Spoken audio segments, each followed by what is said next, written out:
we're going right live. I'm gonna retweet All this goes on kind of me. deal. All because of your candy ass. You're damn right. And so we are live, but I'm gonna put it in the Discord too. Chat. Eric, how are you doing tonight though, bud? I'm good. I'm off work. Just Nice. poured a little bit. Just ate dinner, so I'm ready to roll. Let's get everyone in here. Yeah.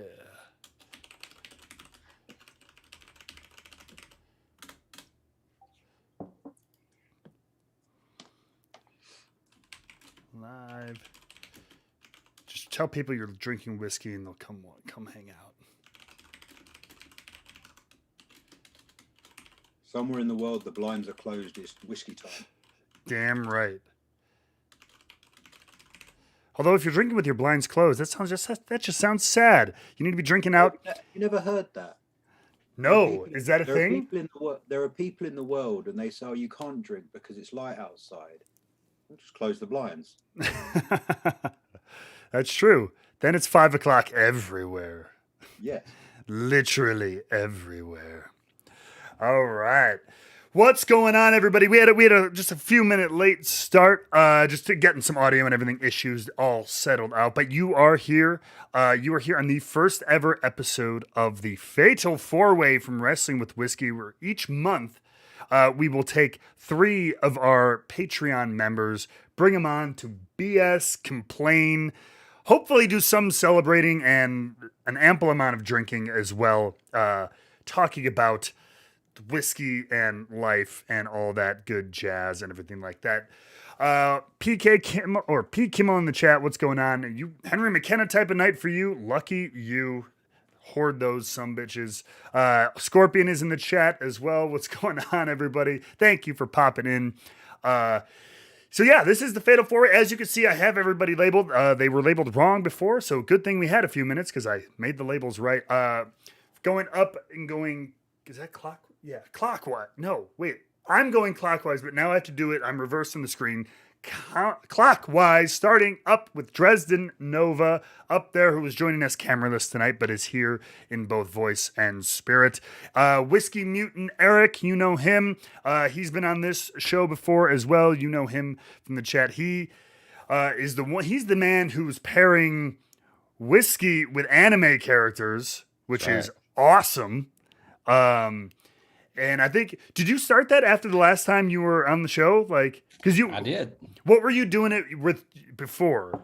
It was Anna Monday, but it was like a show. Oh, it was okay. A show with a thing, and then somebody, I think Will from the podcast, asked if I should do it with characters. So I've started like each character, like what does that character drink, or what bottle mimics that character, or something like that. So I do that every Monday on Instagram. Hell yeah. And then, of course, Jay Galinsky, Whiskey Heaven, all the way from the other side of the pond.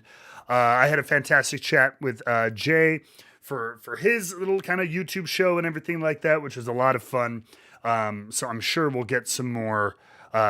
He'll give us more of the single malt side of things. I know that's your big expertise over there. But first and foremost, Devin was going to Stephanie, welcoming us to the open contest. Thank you very much, Steph. Appreciate you being here. Jimmy as well. But before we get started with all that jazz, I'll go back to you, Dresden. What are we drinking tonight to start this whole shebang off? I am starting off easy with a highball with Makers, and then maybe I'll pop open the Ripple Rumble if I finish this early enough. Oh, there we go. Hell yeah. What about you, Eric? I got a Four Roses single barrel. Okay. It's a gift shop release, OESF, and I got this whenever we just went into quarantine, and I had to teach my kids at home, and I got them to engrave worst non-traditional instruction teacher of 2020 on the side of the bottle.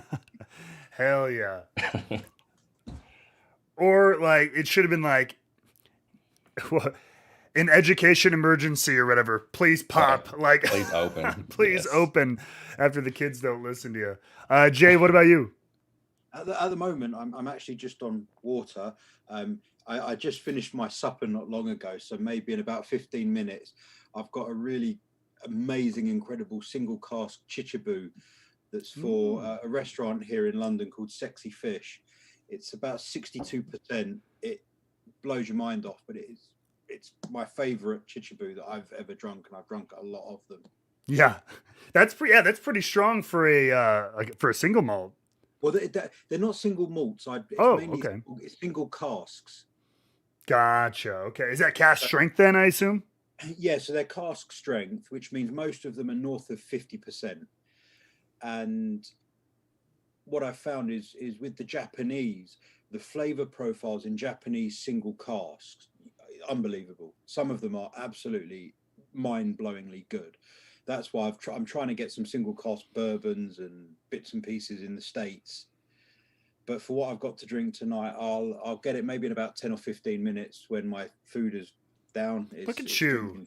The consummate drinking professional. You got to let the palate cleanse and clear and road. No, but don't. I'm of the mindset like I need to have this is a digestif. Barrel proof digestif, you know what I mean? Like I'm just popping and going straight. I don't even wait. I'm just no, I know I'm the worst. My issue is that had I had some before my supper, I would be going through my supper and continuing now. I didn't get the opportunity to have before, so I just want to leave it 10 minutes or so. No, I know, that's what I'm saying. You're the responsible one. You're the logical one. You're the one doing the thinking here. The fact that the bottle that I'm going to drink is one of only a couple hundred, and you cannot buy them. Okay. It's for the store or for the restaurant, right? It's for the restaurant. You cannot buy them. I know the people at the bar there, and they gifted me one because I missed going there during lockdown. I drank it, and I got a second one that I've drunk a lot of already. So you've gone through your quarantine allotment from them. Unfortunately, so. Yeah, basically. So Seb, thank you for joining as a member. Devin, thank you for joining as a member as well. Appreciate you guys being here. Appreciate everybody being here. I'm currently I posted on Instagram the other day. I'm dipping back into the new Evan Williams small batch, the new updated proof, the 90 proof version of their black label. So it's not bad.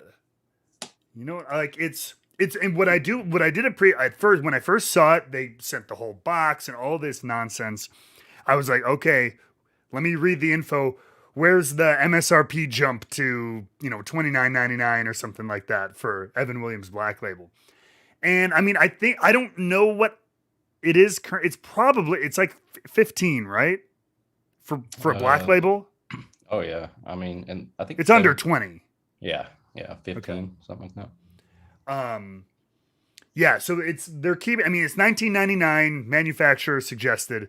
So I appreciate that. The bottle is a nice little upgrade. The little proof jump to 90, which is nice.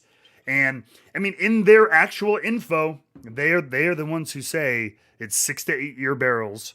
So, I mean, I can't complain. It tastes a little bit younger than that. I don't know why I get like younger grain stuff on it, but it's not bad for $19.99, 90 proofer. Like I'd buy that in lieu of like a Buffalo Trace because I can't find Buffalo Trace on the shelf half the time. But for just like a 90 proof sipper and or cocktail maker, I'll take that stuff all day. Do you have the bottled and bond, Evan Williams? Yes, that's another one too. I'd like to see a comparison to that. Which proof is a little bit closer, I guess. Yeah, that's true. I think that I would imagine the trade-off there, because that's usually even like $17, $18. Yeah. The trade-off there, I imagine, would be proof is higher on the bottle than bond, but I think the aggregate age is probably a little bit younger. I think those are probably 4 to 6 year barrels, would be my guess. But I don't know. But, so I was going to jump into something else, and I will, but Jay actually brought up something that the kind of opening question. And Eric, we kind of know how you feel, and I've talked about it a little bit before. But now that we kind of have other people here, what are people's opinions on pairing whiskey with food? Now I know Eric, you do like the treats and desserts, but I'm talking about like your main course, fish, chicken dinner, salads, pasta, whatever. Like, what do you have you tried it? Do you just drink alongside it? Is it before? Is it after? How do you take your whiskey with like your dinner if you're out for a meal? I think he might have frozen. Eric? Oh no. Hopefully he'll come back. Well, but We've lost him. we lost him. We'll get him back. But what's your take on that, Jay? My honest opinion is when I go out for eating, and it's been nearly 18 months since I've done that. Yeah. In honesty with you, I almost resent at a time paying too much for drinking out. So I sort of go to like a Black Label, Johnny Walker Black Label, or Chivas 18. I go for blends. If I have a nice one, you know, I sometimes will pick a nice Chichabu or you know, it depends where I am and what I'm having. Like you said, if I'm having fish or if I'm having meat. If I'm having meat, I actually would prefer to order a bottle of wine. Which right. I know we're on a whiskey chat, but I'd much rather order a bottle of red if I'm having meat. If I'm having fish, normally I'll have whiskey.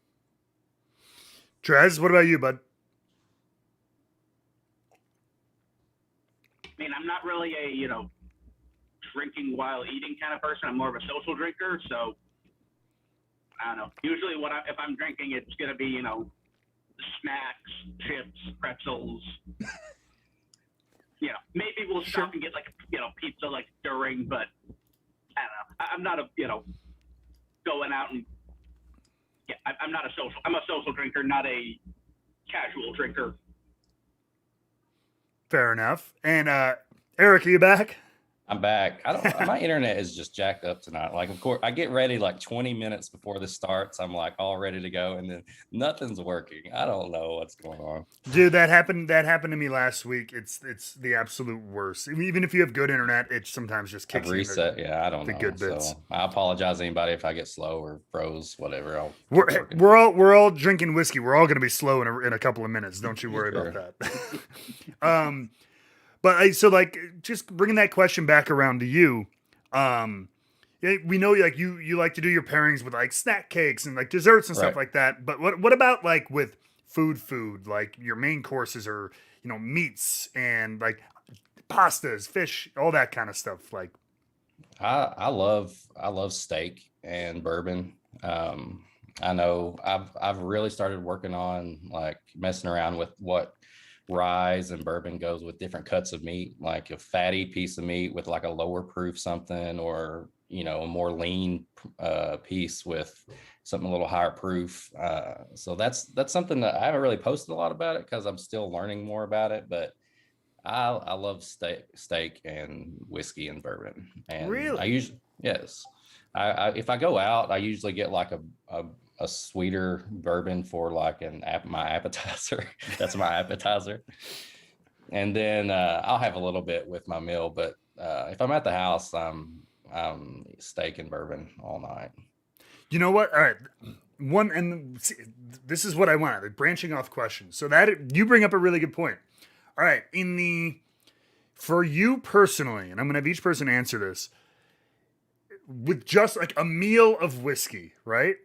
One whiskey is your appetizer, one whiskey is your main course, and then one whiskey is your dessert. Could be anything, you know, again, bourbons, rye, scotches, Japanese, I don't care. Like, what do you think for you personally, what fits? Like, hey, this would be my appetizer whiskey, this would be my main course whiskey, my primary, and then this would be my dessert whiskey. Jay, I'll go back to you. I'm very curious. Oh, well, cheers. Thank you.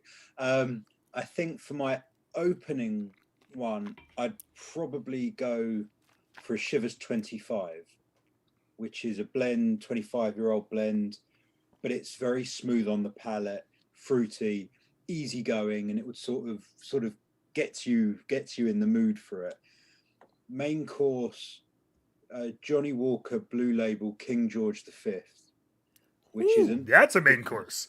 Yeah. Which is a proper main course right there. It's smoky, but it's fulfilling. You know when you drink a whiskey and you just feel like you sip it, and it's the only way I can describe it, as it's fulfilling. You get the flavors that you want. You get an aftertaste, and you get all of the flavor profile of the whiskey, and it's like I said, it's the main meal. And I think the dessert, probably the best whiskey I've ever drunk, which is the 1989 Hakusho Sherry Cask. Dude, those Hakushos are awesome. Well, if you are anywhere in the world and you see the 1989 Hakusho Sherry Cask, even if it's like $200 a dram, just you won't regret it. I paid £100 for 50 milliliter dram, like a double in England, a double. And I finished the bottle at the restaurant. They weren't best pleased with me, but it's by far the best I've ever had, and that would be my dessert. Wow. You're gonna be disappointed when the rest of us are like having Screwball for our dessert whiskey. You're speaking a whole nother language, Jay. Yeah, I was about to say I'll have what he's having. Yeah, We can just move on to Eric. I'm gonna let him move. Make that 4 for me. Yeah. How about this? I promise all of you, when all of you are in London, I will take all of you out and we will find somewhere and we'll have some nice whiskey. And we'll have some 1989 Hakusho. Well, good luck finding it in London. Yeah. Yeah, you finished off all the bottles. Drez, what about you? Like if in that kind of thing. I'm not following that, Matt. No way. Like, you ruined this question when Jay went first, okay? Touche. Like, Fine. I'll go. Fine. Absolutely. That's true. No, it was a lovely nuanced answer and everything. I think for me though, if I have the choice, I'm starting off with really, really simple, sweet, low proof. So I like a regular old Buffalo Trace. I love it. At 90 proof, I think Buffalo Trace is like standard products. That's mash bill. I always get 2 in 1. Which one's Blanton's? That's 1, or is that 2? I always do this. Like Blanton's, Rock Hill, all that, whatever. It's the other ones, Eagle. I find that mash bill to be generally pretty damn sweet. So like regular good old Buffalo Trace. Then for the main course, I'm going something probably barrel proof, but I would like. I'm trying to think of what exactly. Like I always have to look over to like the closet to kind of see. Like a good addition of like an Elijah Craig barrel proof. I think it just brings all the flavors. Oh, yeah. It's heavy, those caramels, rich brown sugars, all that. That is like it's like a steak in a glass as far as like whiskey kind of flavors. Just big, bold, well aged, so there's character to it too. And it's just big, bold, heavy flavors. And the dessert. Honestly, dessert is where I would probably stick like a rye. I would probably go something really light and floral, that 95.5 or 100% rye something.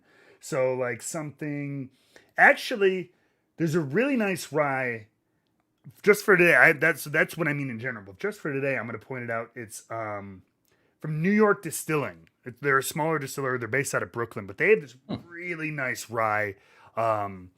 I don't know if they have a super high rye kind of, but it's like sweet apple, would go really well with a dessert or just kind of as a light, easy way to finish off the thing.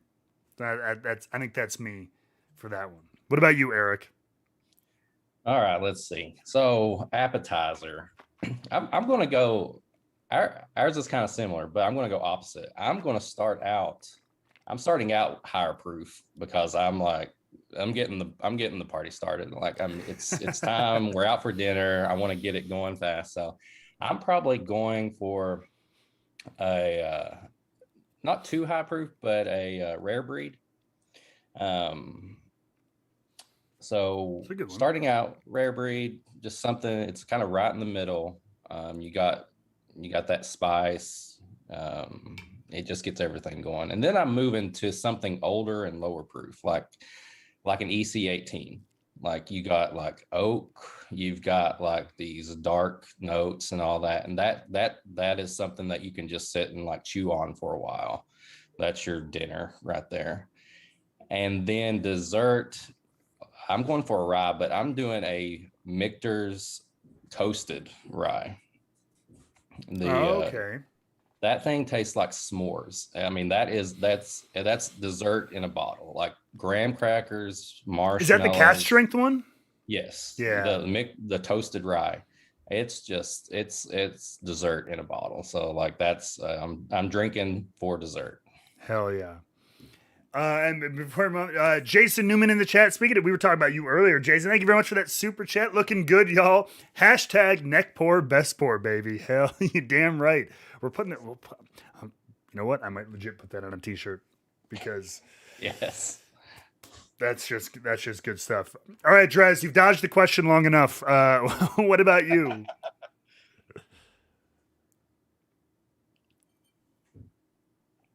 Honestly, appetizer, I'd probably just go with, my current standard, which, like I say, makers and a highball, something, nice, simple. It's 2 shots in there. I have cut with an entire can of ginger ale, so like it'll get me, nice and warmed up for the main course. Probably,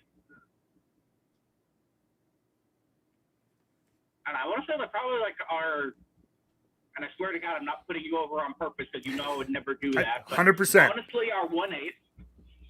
Okay. Pretty good. So I'd main course that, and then honestly, if I'm doing a meal as a dessert, I would probably pick it with like I treat myself to something I haven't actually tried yet, which is that Pendleton Canadian that I keep seeing all over town. So. Interesting. Yeah, I want to try. I really want to try. I'm telling you, I think this isn't like a big topic, but Canadian whiskey, I think, will be one of the next big categories to blow up. I really think it will. There's a lot of stuff sitting on shelves now. Not everything. There are some things that fly off when they win awards and stuff, but like something like that Crown Royal 16-year thing that you could find anywhere for like $60 US. Like there's some. I know they're blends, but there's some like 20, 30, 35-year-old Canadian. And I know they can like add, I think, a little bit of color, just like a small amount of color and stuff like that, like scotches. But still, like it's a blend of super well-aged whiskeys, usually high in rye and everything like that. I think people are going to start to not sleep on those soon. So basically go to your liquor stores and clear off all the old Canadian whiskey. Yeah, let me hit your buddy JJ up and I'll send you a bottle. Oh yeah, Jay. Oh my God, I keep forgetting about Jay. Oh God, I gotta get back on the road. I gotta go visit that. They have good picks. Drez, do you ever get picks from there? I've only gotten picks from you so far. Okay. Yeah, theirs aren't bad. I don't know how far they are from you. I mean, in town, so not that far. It's not like Chicago or anything. Other side of town is like 10 minutes. Yeah, zip down there. Well, sweet. So my first of 2 primary discussions, and this one's kind of like the warm up. I just want to interrupt you. Yes, please. It's time I go and get a glass and a bottle. Yes. Excuse me. By all means. I'm more excited to see what he's like. I'm just sitting and listening to him. It looks like I'm not paying attention, but I'm really just taking it all in because he's so Jay. And look at like this again. Look at this politeness. Like he turned his camera off, and I mean, most of us just go like, "I'm going to get something." Bottles clanking everywhere, like bottles clanking. Just leave them. You just leave your chair. He does like that. He's just like, this is like that. Close the curtain. Jay. He's a very nice guy. He kind of reminds me a little bit, and I don't know if he can still hear us, but. He's like, and if you are one of our Patreon members, in our Discord, he's kind of like the England version of our friend Dave, Whiskey in My Wedding Ring, who every week has... Dave in the chat, because... I don't know. Dave, are you out there? Dave. He's probably unloading bags of bourbon. Another van load of like BTAC and like Michter's 20 and stuff like that. It's every week. It just has so many amazing whiskeys and it's just always got something very beautiful and nuanced or vintage or whatever. He had a One of dragon. these- He had a dragon the other day. A dragon. Oh yeah, he had the dragon decanter, right? A dragon. Yeah, he had a dragon. Game of Thrones in a glass. Well, one of these round tables, you just gotta have it just Jay on one side and Dave on. I already forgot his name. Dave. Mm-hmm. Yeah. Sorry. Well, that okay. It's hitting a little bit. Yeah. Dave on one side, Jay on the other. Just showing off for an hour. Yeah. Like, Just literally, we need to see their entire 60 minutes of one-upsmanship. Mm-hmm. Just coin toss to decide who pulls first, and then go from there. Absolutely. Yeah. We'll have them two go, and the other two will be the judges. Oh yeah, I'll judge because I'll be like, I've got this nice vintage Eagle Rare. I mean, We got this vintage Maker's Mark from 2018. It's got a hint of lemon rind on it. No, like yeah, it is. I do. I want to legit see like they must have like an entire room in their house dedicated to that. Victor in the chat, what's going on? Welcome in. Mr. Frankenstein himself. Damn right. Tom in the chat has suggested, or let's go back. Scorpion in the chat had their own answer for the meal. Said his appetizer would be Jameson, the main course would be Johnny Black, and the dessert would be Glenmoe Signet. Ooh, that Signet's good. That Signet is good.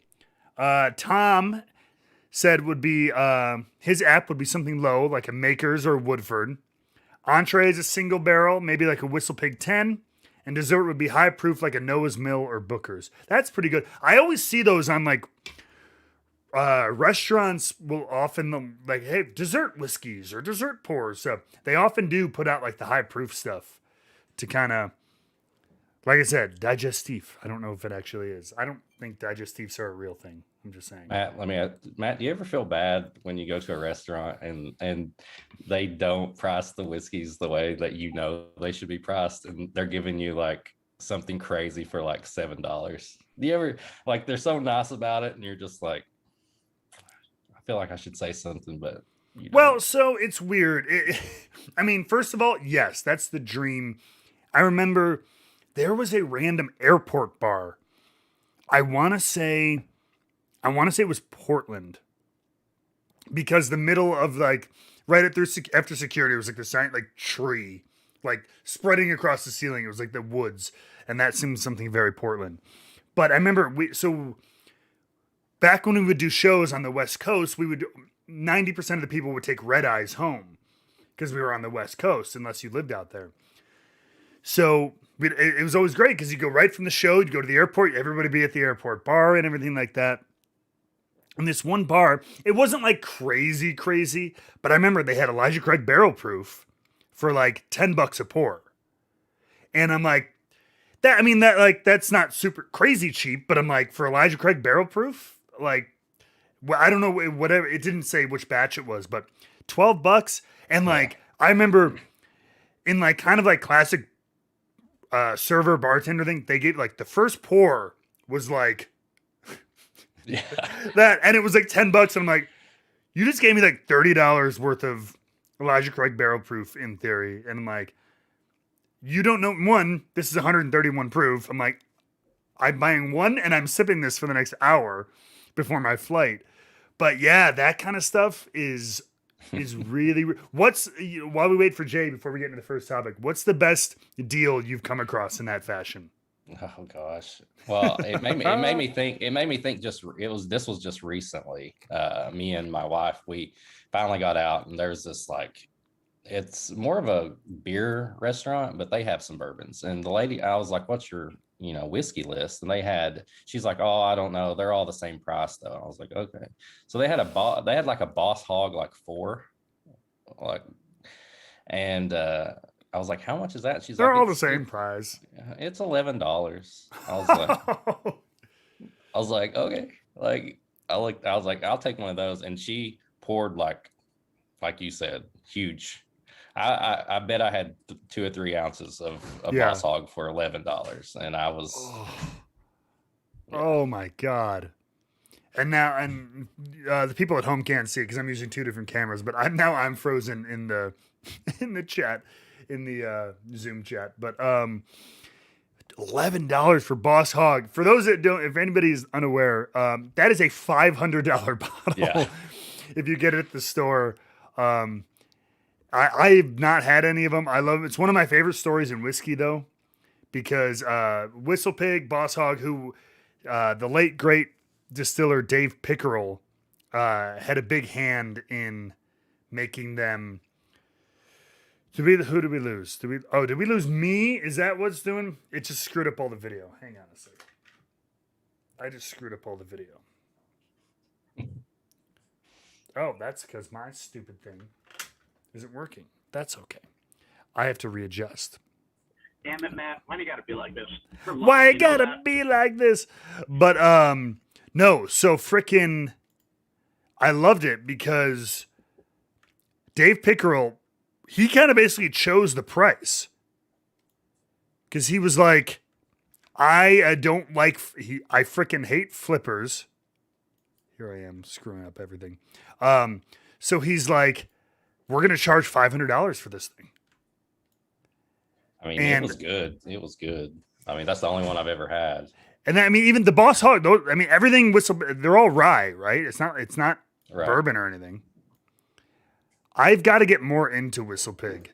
I don't know a ton of their stuff, but I just know they have a bunch of like really nice, well-aged stuff in general. That's the nice thing. I'm trying to think of like the best. If I can find anything like super rare, like under, God bless it, under $30, that's kind of my thing. I'm like, if I see like a BTAC or something, whatever, maybe it's one of the frickin' Weller line, whatever, for less than like, or like a Parker's Heritage, something like that for anybody watching is like, what is Matt doing? I'm like, yep, I'm editing. There's Eric again. I'm editing midstream. This is what happens, folks. Fuck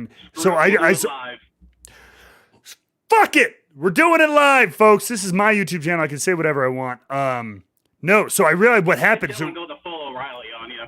I know. See, this is why deserves the full O'Reilly. This is why I need to use that frickin' I like Zoom because it's super easy and everybody has it, but this is why I should use that StreamYard that like everybody else uses. I downloaded Zoom just for this. Really? You've never used Zoom before besides this? I mean, I use it for like talk to my therapist every other week, but like I never had it like downloaded and messed with it. I'm just like, okay, nope. Legally, no one else can see this, so I don't really like care. I just go through the browser. Yeah. It's the first time I've actually used like the Zoom app because I'm just like, well, gotcha. Now I gotta actually do something here. Jay has got lost in whiskey heaven. I was gonna say, I'm like, Jay is lost in his cellar somewhere. Wellness check. I hope he's okay. Does anybody have contact with Jay's next of kin? Some 30-year-old Japanese whiskeys just took him out. Yeah, he either fell down the stairs into like a Scrooge McDuck pile of whiskey bottles, or so. Anyway, what happened to me? Why I had to do all that stupid adjusting was because, man, my phone is really shitty. So I can't use two cameras at once. So I still want my friends in the Zoom chat to see me. So I put it on my phone. I invite myself to the chat and I put it on my phone so we can at least kind of see each other. And then I use this nice camera for the stream. Well, my phone overheated. That's why I freeze and like shut down. My phone had to shut down because it overheated. So yeah, then maybe I'll use that StreamYard for the next one. But you know what? Screw it. I hope Jay is okay. We're here when he gets back. So I'm going to jump into the next, the next topic. So this is a small thing before we get into the primary topic. So as we know, like I posted on, I was very fortunate. And before Dresden says anything, this is not a flex. I'm not trying to flex on anybody. But when I was sent this bottle of the Evan Williams by Heaven Hill, it was part of a media thing. Funny thing is, I never get media stuff from Heaven Hill. Like from no Parkers, no like Elijah Craig barrel proof samples, nothing, no, hopefully nobody's watching, nothing that I actually care, like really care about from Heaven Hill. But when they're doing just like big promotional tours, like I got like an Elijah Craig bottle and like a cocktail mixer when they were just like, it's for bourbon month or something like that. They send out this big freaking thing, but yet I can't get a thing of the next Elijah Craig barrel proof, like a 2-ounce sample of the Elijah Craig barrel proof. So here's my grind. Yes, I'm going to complain about getting free shit, everybody. Please hold yourself back for a second. I'm about to complain about getting free shit. So, Jesus Christ, man. I know, but I have a good reason for it, and I hope you'll appreciate it. Again, You know I won't. rebranding of Evan Williams Black Label. Arguably, obviously, their kind of bottom shelf entry level offering. And you saw it, I posted on Instagram, but they sent this gigantic box. And for those of you who are watching, like, here's the box, here's the bottle, and this is the full-size bottle. I didn't need a full-size bottle. I appreciate that very much, but you could have sent me a sample. Here's what really pisses me off. Got this. One, okay, unrecyclable polystyrene sheet, bottle, glasses, face mask, hand sanitizer section, unknowing metal plate thing that says Evan Williams 1783 or whatever. They made a whole slot just for the piece of paper that says, hey, this is Evan Williams 1783. And all of it stuffed within another about 1.5 pounds of unrecyclable polystyrene. Which, by the way, folks, you can't recycle. Like in your regular, you have to find a plant that will take styrofoam or polystyrene and foam packaging. And for many, like I live in Chicago, a huge metropolitan area, and I have to drive an hour out of the city to go find a plant that'll accept styrofoam. So if you live in a smaller town, you might be driving hours. And they're sending these to any, like, again, they don't send me shit. So if they're sending me this, they're sending this to any half-assed influencer or somebody with, 1,000 followers that talks about whiskey to rebrand Evan Williams. And I'm like, oh my God, how much money are you spending on not only this package with the bottle in it and everything had to be, I mean, I'm sure they get bulk discounts and everything, but it had to be a ton of money to send. And it's like, literally, send me this in those blow up plastic like protector things, which I'll probably save and use to send bottles to my friends. It's returned. Jay is back. Jay, did you fall into your vault of whiskey? Are you okay? Did you get stuck in whiskey hell and you had to fight way back up through whiskey purgatory? Freaking Diablo over here. Yeah. It's the first. I was going with Doom, but yeah, sure. It's the first fatal four-way, as Matt calls it, and something took my fancy. I just had to get it ready. And, it's definitely worthwhile. Ooh. What is it? I can't quite read it. King George. Oh, Johnny Walker King George. Ooh, mama. This is my favorite blended whiskey by far. This is very, very, very special. Hell yeah. Wow. Busting out the good stuff for the fatal four-way. That does not deserve that good of stuff. You need to go Yeah, back no, and find you know what? something I normally get pissed at Dresden when he says little snarky comments like that, but that's true. I do not deserve, we do not deserve this. Like, you're busting out like the wedding or first child bourbon. Yeah. That's I don't even know what it is. It's like $500. Okay. That's like Boss Hog, see? Yeah. Okay. Bought cars for cheaper than that. Yeah. So did I. My first car was $300. Cheers, guys. Cheers, Jay. Cheers, Jay. Cheers, I'm glad everybody. I'm glad you came back. I missed you. Hell yeah. Tom in the chat, am I Call updating? 999. Tom in the chat, am I updating my profile to half-ass influencer? I might. So yeah, Jay, while you were gone, and I promise this, it started off a rant, but I'll kind of just open it up to people's thoughts on the process. I was talking about how Heaven Hill sent this gigantic thing full of styrofoam that can't be recycled. I can't see you. You can't see me. Oh, that's right. I forget. So my feed to you got frozen because my phone overheated. So Okay. basically, I got in a box that Monopoly comes in. yeah. So basically, Heaven Hill sent this rebranded, Evan Williams bottle to get the word out and stuff.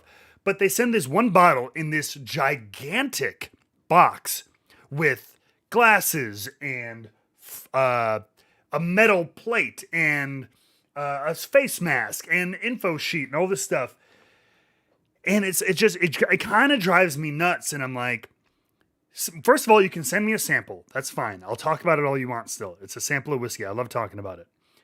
But this foam in here, and I've gotten 2 or 3 of these now that are beautiful media packages. But I can't recycle them. You can't put them in your recycling bin, at least not here in America. I don't know over there, but you can't do that. You have to find a specific factory that will take them and accept styrofoam and polystyrene. And I it's not always the distiller, but sometimes it's the marketing company, I know, but I'm like, holy crap. How much money and product and just material is wasted on these things that people 100% throw away. Nobody's keeping the foam cutout of the Evan Williams bottle to put in their bar or anything like that. So my silly rant aside and everything, what is everybody just thoughts on just this kind of crazy media spending on these promo packages? Worthwhile? Do you see a logic behind it? Am I just irrationally angry, grinding my gears today? That's kind of the opening question. That was kind of the opening question for the chat. Does anybody want to go first? It doesn't matter. You're talking, buddy. Yeah, you're talking. I would say, as somebody who has Japanese anime collectibles, they put these Blu-rays and these VHSs in these little boxes with posters and T-shirts and all this. I kind of appreciate it. I think, but for you, I know that you're getting it. You're going to review it and all that. You really just need the whiskey. You're not going to collect the boxes and stuff. So I kind of get that side of what you're coming from too. But I think maybe it may be more like a social media thing. I mean, somebody gets that box, they post on it, and people are like, "Oh my gosh, Heaven Hill, they're putting some effort into this." Maybe that's something that people would appreciate, and it might make them go buy the bottle just based on how nice they sent somebody a package. So I kind of get what you're saying. Then I kind of get maybe the collectible, the nice, the postable part of it. Sure. Yeah, I think it's really when I have the actual stream open just because I want to see if anybody in chat is talking shit. So far you aren't. Good job, chat. Steph, I know you're going to now because I said that. But yeah, I was, and this may just end the entire universe by me saying this. I was 100% on Matt's side with his entire rant. Oh my God. But thankfully, Eric has restored a little bit of balance to the force here, because now I can also kind of see it as the brand is kind of trying to, build that shelf presence where one bottle doesn't really, doesn't take up too much space, but it also doesn't draw the eye any more than any other. Oh, don't you even, how dare I, Steph? But it doesn't draw the eye any more than anything else. I mean, look behind Matt right now for that example. Whereas, if you got the Evan, the Evan Peter with the bottle, the shot glasses, the whole package there, you put that on display behind the bar. I don't know if these also go into retail influencers or if this is just social media people, but you put that, on display somewhere somebody's gonna get a pour just to see if the package is worth it. And fair, okay, fair enough. Jay, what about you? I hear everything you've all said, and I think it's a tough one because with whiskies you've got the collector market and the investor market, and I've been fortunate enough to own some very special packaged whiskies. I had a Johnny Walker, the Odyssey, which came in a beautiful metal box that opens and it sort of swings and it swings around. You can spin it around. And then you've got the likes of the Chichibu Intergalactics, where the first two came with a t-shirt. Wait, sorry. You know what? I nodded, but what the hell do you mean it spins around? Like, is it like a gyroscope? Are we talking about a bottle that's like... It was, so the bottle itself... This bottle. The bottle itself, it's a triple malt. The bottle itself, the bottom is sort of curved like this. So Okay. if you put the bottle down on a table and you knock it, it would sit and do this. Oh, yeah. I've seen that kind of stuff. Okay. When you put the bottle in its display box, you've got the box which is a square within its big circle, and there's in the corners these sort of like cogs, and the bottle clips into the middle of it. And when it's clipped in, you can spin the bottle around. So when the box is closed and you can just sort of see the bottle, if you take the box and do this, the bottle will always remain upright. Okay. And the idea behind it was to do with boats. Christ, that whiskey has its own shock mount. Yeah, essentially. Exactly. So then moving on, you've got, like I said, like the Intergalactic, the Chichibu Intergalactic. So edition 1 and edition 2 came with some bags and T-shirts. Now, I gifted the T-shirt to a friend of mine because I didn't care, and I just, they're sitting in a cupboard somewhere. But when they released the second pair, which was edition 3 and 4, they gave away masks because it was last year during COVID. Sure. Now, to me, they're like pieces of junk. The boxes that they come in are like these polystyrene awful boxes, and who wants anything like that? And then I look at the next level, and it's the only time I've ever bought an exceptionally expensive bottle, which was I had a Karazawa 35-year-old Charles Fazzino bottle, where the bottle itself was beautiful, and on the back of the box it had a Fazzino artwork etched into the glass, but it came in this stunning black box that had a lock and key and the whole thing, and it came in a box, polystyrene on it, and it was ridiculous. And I ended up selling it because it was too much money to have in a bottle of whiskey that was just going to sit there and look pretty. I sold it, I think, for like £6,000. And part of the questioning when the guy bought it from me was, do you have the outside box in the polystyrene? Really? And I have, I'm sort of known for my Hibiki collection. And I have external slip boxes that go and protect the outside boxes of the bottles, which some people may not want, but for collectors, they're like a prime thing. And I'm a bit of a collector at heart, not just whiskies, and I've got like a model car that comes, and the box is really annoying, but you need the box with the polystyrene. Of course, yeah. And I keep that sort of stuff that others might think is junk. So, I mean, yeah, okay. You know what? I hear that. I guess that's true. I guess the main thing is, it's like me, like I'm not going to get that same package that Matt's getting. Like, so like as somebody who's just reviewing it, like, I don't know. When it comes down to media packages are very important, but as long as they're done right. And I think on the 27th of May, 2021, the market is very different to even 2 years ago or 3 years ago. True. Very true. Especially with the likes of Instagram, because all of a sudden everybody is media. Everybody is someone. Everybody should get a something. I want something free because I'm an Instagrammer. I mean, who gives a crap? I mean, True. And this is something I haven't even tried yet, which is from an English distillery called Peg Whiskey. And I've got a couple of their brands. I mean, this is 59.1%. I haven't even had an opportunity to open that up. Now, to me, this is simple. Do you want to try our drink? Yes, I do. That's what I got. You know, and for me, that's perfect. Now, I'll show you something else I got sent, which is for a rum, which is from a Mexican brand called Dictador. And they sent me this. Okay. That's interesting, though. Yeah, I mean, these are like 1978, 1976. I mean, these are some serious rums. And it's in this whole box, and all I really care about is these 10 little bottles within. Sure. I don't need a box. I don't really care about it. So I think everything has its place, but it just depends who for. No, that is very true.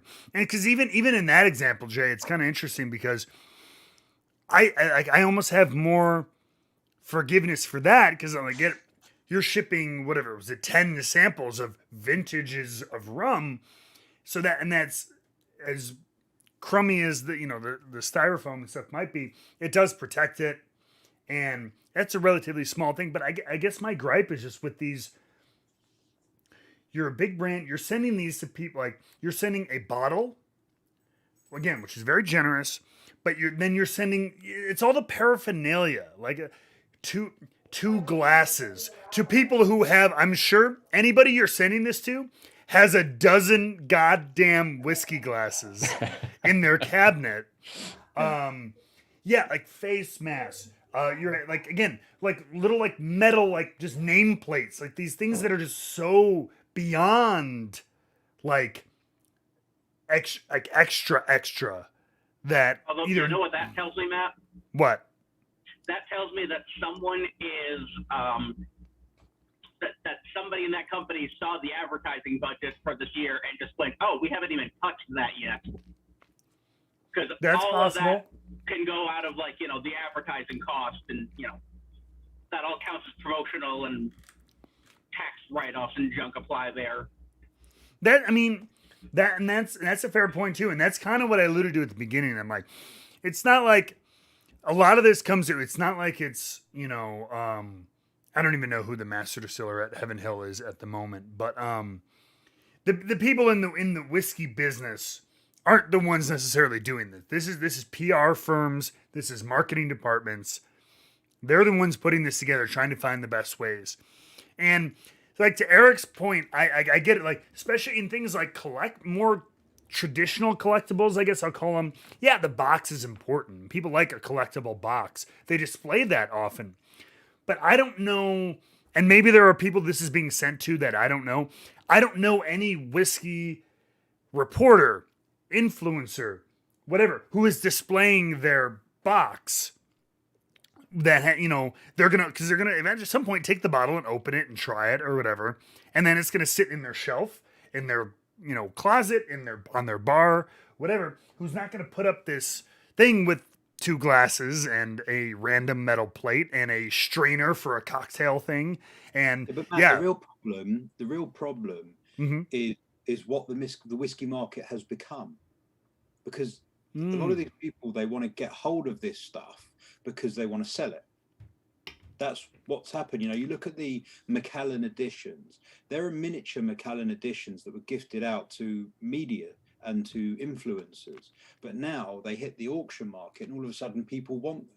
They're big money. And if you get the likes of those that are gifted, and Johnny Walker gifted things to people at their distilleries, those are the really rare and valuable items. So as long as somebody's being given something like that, as long as it has all of the garb that goes along, including the metal nameplate that nobody really cares about, that's what makes it a valuable set. You know what? That's a really interesting point. Like, I didn't even think about, like, they're playing into that market of people who will do that, and like, hey, who will try to maybe sell this or auction it off or whatever. Like, they want that kind of, I don't know whether you want to call it hype or whatever it is, but no, that's a very fair point. And it's kind of like, I guess whether that's good or bad in the scheme of the whiskey market, it is up to you. It's another point of personal contention.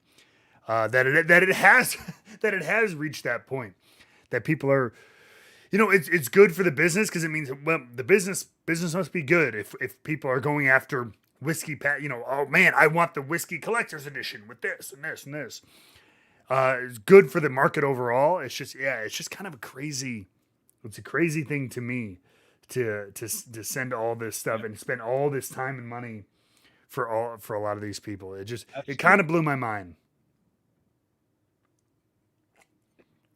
Well, speaking kind of in a similar vein, the other major topic I wanted to talk about was, speaking of kind of like hype and the growth of the whiskey market and everything, was honestly celebrity whiskey, right?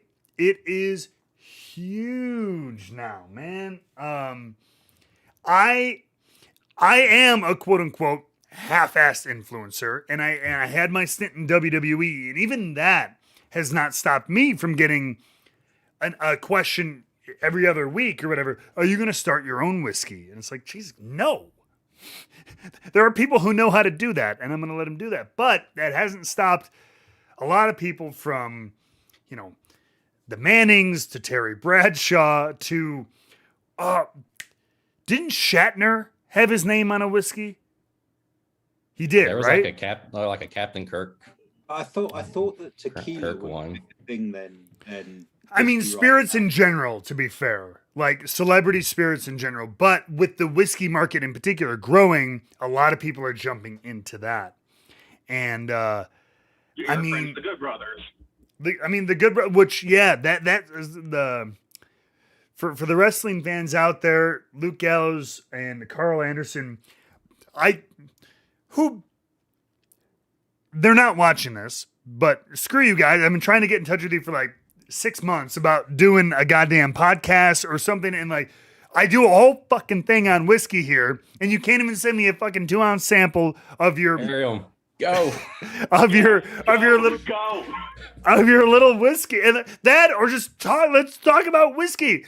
I'm a wrestler who talks about whiskey. You guys drink, and you put out a source whiskey from like a Georgia distillery or something. Can I Let's just chat. tell you that although we can't see you, I hope that you are ripping your t-shirt open in full Hulkamania mode right now. Almost. It's my nice Bardstown shirt, though. Enthusiastic arm pounding right now. Yes. Up and down. It's like Dwight on The Office. You got to follow the dictators of history. No. So no, I've been trying to set that up. Oh, I love them so much. They're the best, but they are the worst with communication. Anyway, that aside, but yeah, even people like that. So before we I guess we'll delve deeper, and if you have your own thoughts or questions or whatever, jumping in. Celebrity whiskey, good idea, bad idea, kind of general take on the thing. Eric, I'll start with you. I guess it just depends on it. Are they just a face, or are they having like a hand in it? Like, I appreciate like one of my favorite bands is Slipknot, and they put out a whiskey, and from what I can tell, like Clown, he actually helped with the process. Like he was in there, like with the distilling, like at the distillery. I think it was Cedar Ridge or somewhere like that. But I think that's awesome. Like, get in there. Don't just, I'm not really into it if you're just like on the commercial. And then I want to see them drinking it. I want to see how they drink it. Like, we all know celebrities are drinking whiskey, but like I messaged Matt and I was like, because we were talking about this, and Tony Hawk, one of my childhood heroes, shows up on Instagram it's like Flaviar, like they send you samples and whiskeys and stuff. And I'm like, he's talking about it, and I'm like, whatever. And he's like, it shows him nosing. He's got like a Glencairn. He's like nosing it. He's talking about like buying like rare bourbons instead of skateboards now. And that's what I like. I like to see the celebrities like actually like enjoying it and being into it. as opposed to just on like a commercial about it or just their name on it. I want to see their notes. I want to see them smelling it. I want to see them like getting into it. I don't want just Peyton Manning, the commercial, just, throwing a Sweetens Cove or whatever it is, across the field. I want to see him, like, I want to hear him talk about it. Like, tell me about it. Like, tell me your notes. Tell me your thoughts about it. So that's kind of where I am. I don't mind it, but I want to see them like actually into it, like not just talking about it. Yeah, no. I think I'm gonna piggyback off of Eric here because I'm the same way. Like, I want to see fucking Tony Hawk sitting there with a beaker, some test tubes, and a notepad. Just like, okay, put a little bit of this in here. What does that taste? No. Like, look, the last time we had a famous guy that just put his name on a bunch of crap and called it good and made money off of it, things didn't go so well over on this side of the pond, Jay. So, look, all advertising is fake. All brand is fake. Like, that's just, that there's a level of bullshit going on when you're getting into this.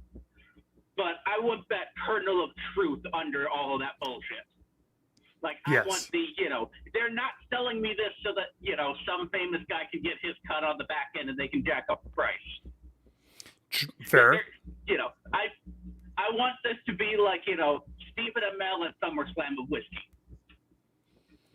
Okay. No, yeah, I think that's absolutely fair. By the way, Steph in the chat, who does work for Benny's here in Chicago, Eric, just said, Clown did a Benny's live tasting on Facebook. That's awesome. Talking about how they were happy and proud of the product and everything. So that's kind of exactly what you're talking about. Yeah, exactly. Jay, what about you? I'm very much of the opinion that somebody should only back something if they truly believe in it, and they can put their all into it and not necessarily just in it for money, although people would only get into a business to make money. But as long as the brand is good and the product itself is good enough, the product tastes like crap, who cares? If the product is a good product, I don't really care whose name is on it. Conor McGregor. Yeah, I mean, I have, as far as I'm concerned, as an Englishman, he's on the other side of water also as an Irishman. So it makes no difference to me. But that is, I've never even tried it, never bought it, no interest to buy it. Yeah. No, absolutely. So somebody in the chat also brought this up. So I don't know a whole ton about it. I'm gonna refer back to you, Jay, a little bit about it. I know there's a new whiskey. I believe it's a Scotch, or maybe I don't know if it's blended or whatever, but from Paul Wesley and Ian Somerhalder that just launched. Unless that's, or no, oh shoot, I'm thinking of something else. There's somebody else. There's another Scottish guy who launched huge star. I don't know who the hell he is, but he launched a Scotch brand, and it's kind of mind blowing to see the number of people doing. No, yeah, I know who this person's talking about. It's Brother Bond. It's a different whiskey, but it just shows that there's more people getting more and more into this. What is, like, and I know I'm just like baiting people now, but like, what's the worst example? You talk about, everybody kind of was on the same page.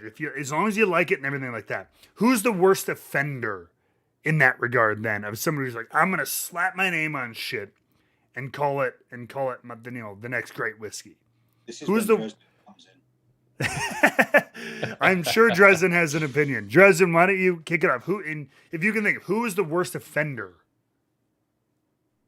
I mean, just for pure, topical in this, it has to be McGregor. The only time I ever heard about his whiskey is when people were talking about how shit it is. If we're talking about, people slapping their names on other things in general and calling it good, I refer you back to the last 4 years in this country. Come at me, comments. Sure.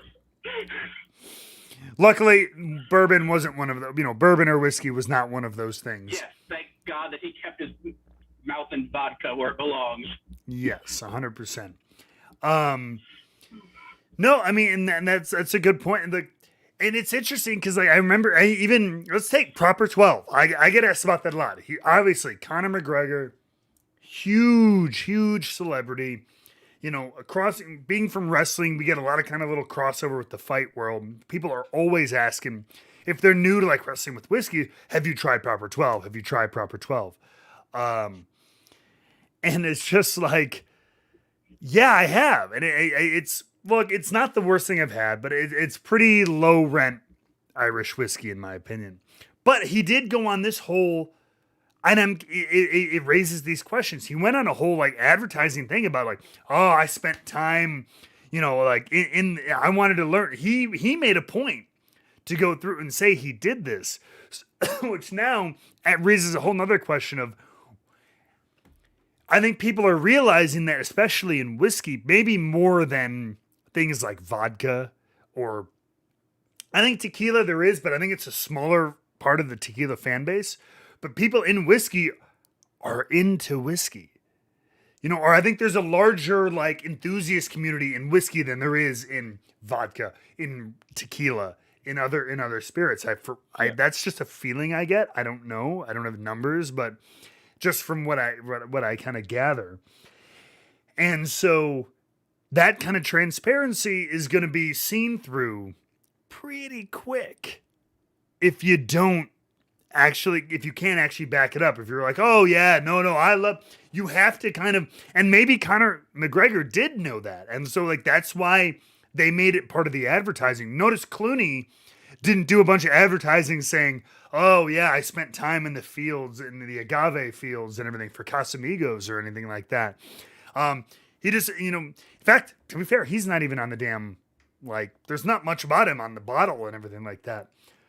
But McGregor made a whole kind of marketing push of like, oh yeah, I studied this stuff kind of thing. And so I feel like people think that needs to be a part of the marketing ploy of whiskey going, if you're going to strap your name to a whiskey brand. But then you got to risk if it's any good at the end of the day. I think he Imagine knew. spending all that money just to tell everybody in the world that you are a garbage student. Ha! But I think that they knew the market though. Like as bad as like it's annoying to me that Conor McGregor is, you know, he would be up on stage with this Proper 12 and just chucking it back and all that. I guarantee that sold. And oh like, yeah. As much as I hate it, like it worked. So it's like the whiskey geeks may not like it, but like as far as like the advertising and the marketing, like they got the right person, I guess, whether he had a hand in it or not. They put the bottle in the right hand to probably sell and hype up. So no, that's a fair point.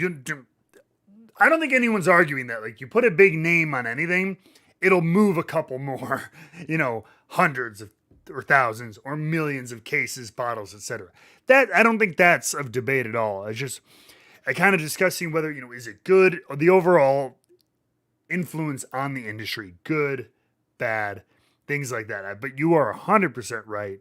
It is just something that is going to happen. You know what I mean? I tried Sweetens Cove and it's not good. Like if we're just talking about like somebody, you know, celebrity whiskey or whatever, that it just didn't work. Like I tried it. It was not my thing. So I don't know. Did you have to pay for a bottle? No, Thank somebody God. had it. It was I just got a pour of it to try it, and it was not my thing. So recent celebrity whiskey. There, Eric? What? They probably gave you that shitty ass neck pour out of the bottle. That's right. They gave me the neck pour, but Neck pour, best pour though. Thank you, That should Eric. have been the best pour. Absolutely. It's Either the way, best pour. That's the most recent, probably celebrity whiskey that I did not like, I guess you would say. Okay. I never tried that Drake stuff. Oh yeah, the Virginia Black. Yeah, no, I don't know anything Hell about yeah. that. Oh, that's my next review. I gotta get it. That should be the next video. Should be all the celebrity whiskeys. I just don't want to spend the money.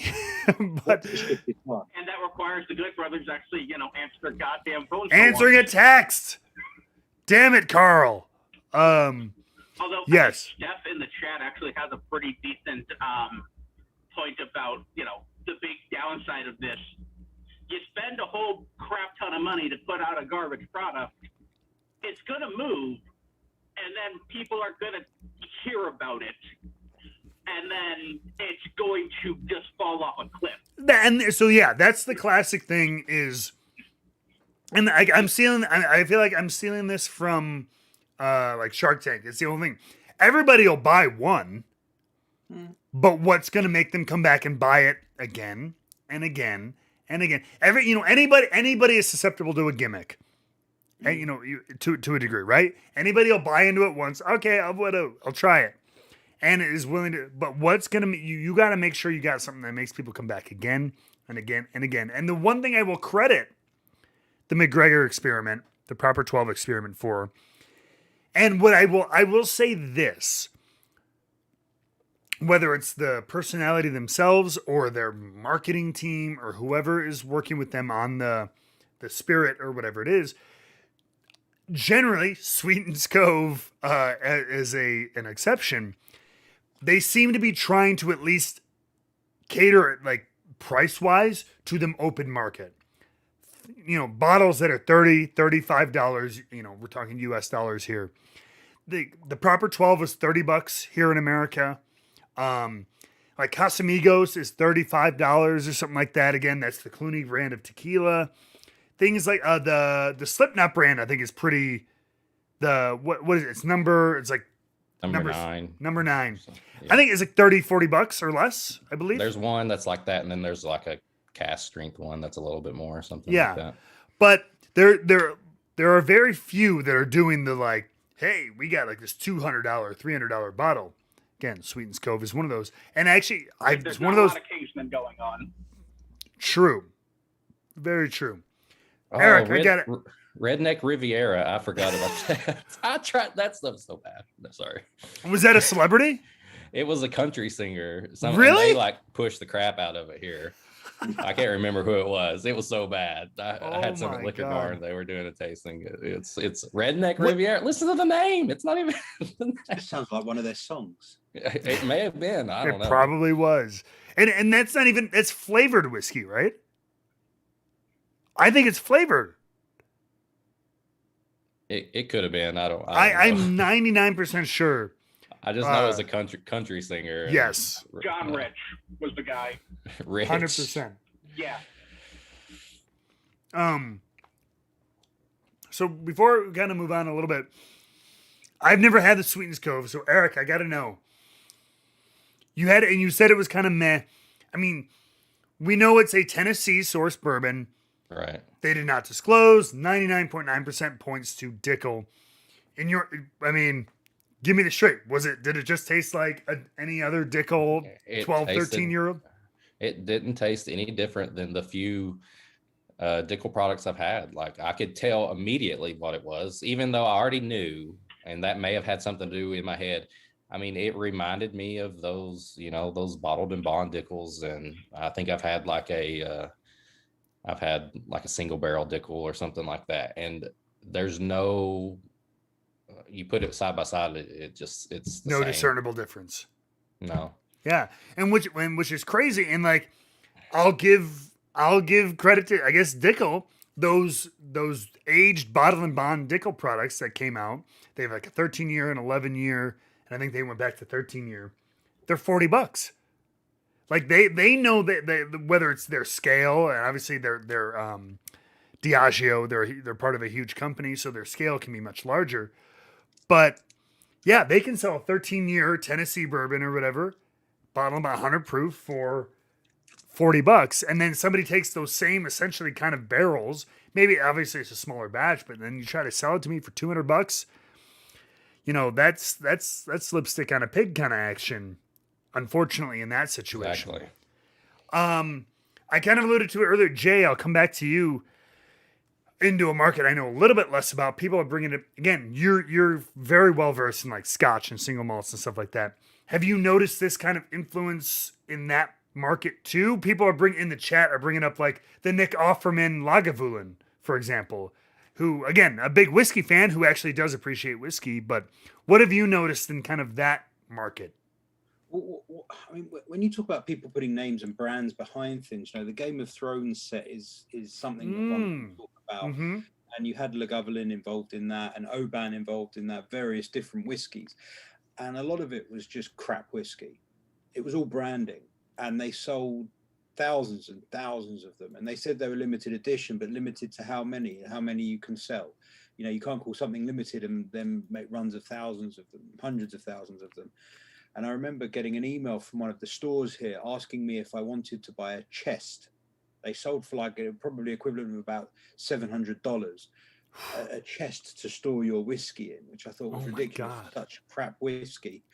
And it's like one of the number one conversations in whiskey groups is, I have a Game of Thrones set. Is it good? And it was shit. And it was just branding. They sold well. Did people buy two? Probably not, unless there was the odd good bottle involved.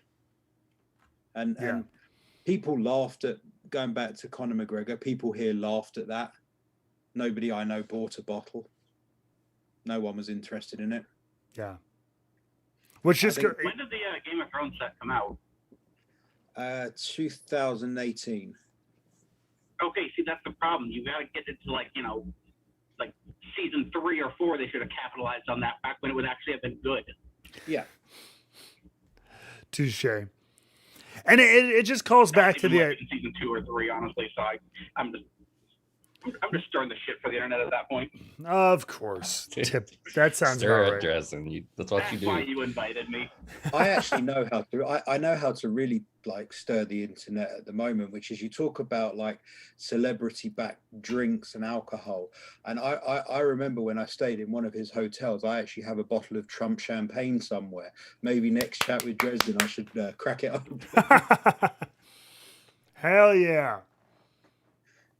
Absolutely. You're the only one getting hurt in that situation, buddy. You could probably sell that shit on eBay big time. No doubt. There's somebody in this country who will pay big money for it, I guarantee you. I must admit, I like him. I know you guys don't. I do.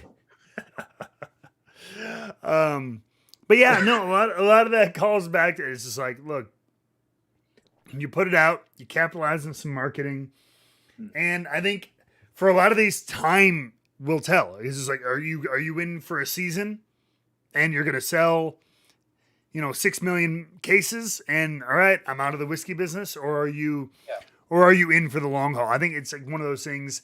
Time will tell, because a lot of these guys are gonna get in, they're gonna get out. Yeah, and these brands they're gonna succeed or they're going to fail. And that's ultimately going to be on, like I said, buying more than one gimmick bottle because you like a celebrity.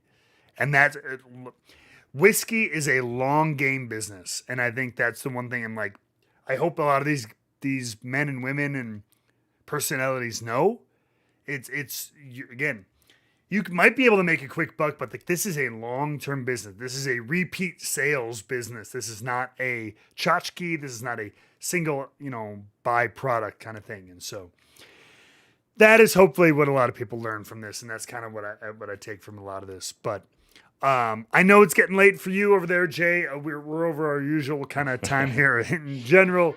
But I do want to thank everybody for being here.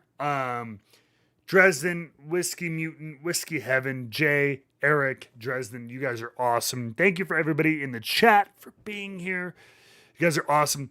I will promise I will get everything worked out a little bit better. I know we kind of ran into some technical stuff today, but hey, the first Fatal 4-Way wouldn't be the first if it didn't have some growing pains, but we'll get it all better and stuff like that. And Jay busted out the good whiskey for it. Oh anyway. my gosh. Oh my God. King George. We know how Americans feel about King George's over here. It doesn't matter which number they are. But no, thank you guys so much. I got it. I have everybody's handles listed below their names. So please, guys, check them out. You actually put mine in wrong this entire time, Matt. What do you mean? How did I put it wrong? There's an underscore.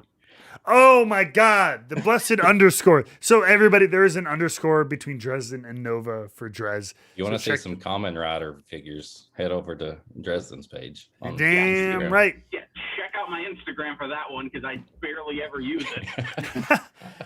But it is there. 100%. No, seriously, thank you guys for being here. We'll do this again. We'll do it every month. We'll swap people in and out, but we'll talk about what gripes us. I appreciate you guys being here. This is always a fun conversation. I think next time I'll break out some good whiskey for you. Whiskey. Yeah. Oh, You bastard. Go get some sleep, you jerk. No, in this corner, whiskey heaven. In this corner, whiskey my wedding ring. With your moderator, Drama King Matt. Yeah, we're gonna have you and our other member David Levine, who have just incredible collections, go one-on-one. We're gonna judge you guys, so we'll figure this out. Thank you to everybody in chat. Thank you to Jason Newman for the big super chat for the new members and everything like that. We are here every Wednesday. You guys know that. Check us out, Wrestling with Whiskey, on Instagram, Patreon, Twitter, all over the universe. We'll see you guys on the next one. Everybody take care of yourselves and your loved ones. We'll see you